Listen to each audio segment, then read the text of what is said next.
प्यारे देशवासियों, नमस्कार। कल मैंने आपको बताया था सरकार ने एक्साइज ड्यूटी डीजल और पेट्रोल पर कम की है। जैसे पेट्रोल पर 8 रुपये और डीजल पर 6 रुपये ये घटाई है एक्साइज ड्यूटी, जिससे कीमतों में जो फ़र्क पड़ा है वो पेट्रोल पर 9.5 रुपये पर लीटर का फ़र्क पड़ा है और डीजल पर 7 रुपये। तो ये भी एक किस्म का छलावा है, सरकार का छलावा है। यानी जब लूटते थे तो आंख बंद करके लूटते थे, जितना मिल जाए उतना ही कम है। यानी सरकार तो देशवासियों को ये समझती है ये दुश्मन है, कहीं बाहर से आए हुए हैं, इनको जितना लूटा जा सके लूट लो, क्योंकि ये कहीं सरकार के पास पैसा कम ना पड़ जाए और ये लोग कहीं समर्थ ना हो जाएं कि कहीं अच्छी ज़िंदगी ना जीने लग जाएं। इसलिए इनकी कोशिश रही है हमेशा से जितना लूटा जाए लूटो, और वही डीजल पेट्रोल में किया है। ये सरकार जब आई थी 70 के आसपास डीजल पेट्रोल ये पेट्रोल था उस वक्त 70 के आसपास, लंबे लंबे वायदे करके आई थी 35 रुपये देने के लिए।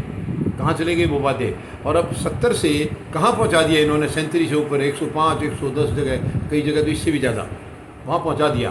तो लूटा जब दोनों हाथों से लूटा है, कम किया है तो पेट्रोल पर 8 रुपये और डीजल पर 6 रुपये, क्या फ़र्क पड़ जाएगा इससे। यानी लूटो दोनों हाथ, और जब देने का नंबर आया और वो भी क्या, कौन सा इन्होंने शौक से दिया है, ये जनता का विरोध हो रहा था, लगातार विरोध हो रहा था। अब ये इनको भी मालूम है, बेशक ये तानाशाह हैं, बेशक सारा सिस्टम इनकी मुट्ठी में है, मगर इनको ये भी मालूम है जिस दिन जनता अपनी पर आएगी उस दिन इनको इनकी औकात दिखा के रहेगी। ये तो शुक्र है इस देश की जनता अभी शांत बैठी है, लेकिन जिस दिन जनता जाग जाएगी उस दिन तानाशाही का अंत उसी दिन हो जाएगा। क्योंकि देश से बढ़कर, जनता से बढ़कर कोई ताकत नहीं है।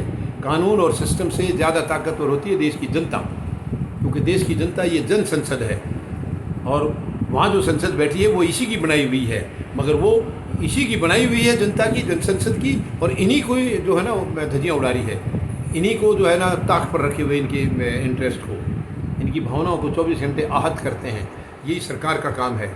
यानी सरकार को इतनी भी ज़रा सी भी तमीज़ नहीं है कि क्या कर रहे हो तुम देश के साथ, क्या लूट रहे हो, इनको क्यों लूट रहे हो। गैस की देखिए 50 रुपये 50 रुपये LPG के बढ़ा रहे हैं, शर्म आनी चाहिए।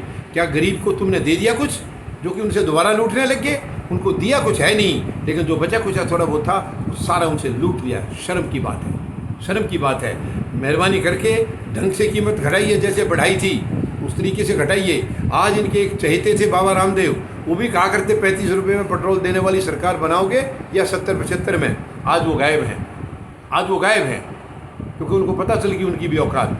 तो मैं सरकार को चेतावनी देना चाहता हूँ, प्रधानमंत्री महोदय को चेतावनी देना चाहता हूँ, मेहरबानी करके आप अपने गलत कारनामों को बंद करिए, देश की जनता की पीड़ा को समझिए, देश के दर्द को समझिए और उसके मुताबिक एक्शन लीजिए।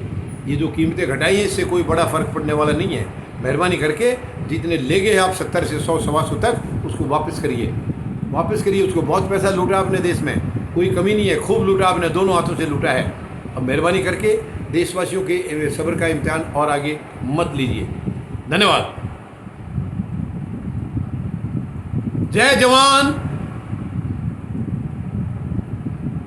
जय किसान, जय हिंद।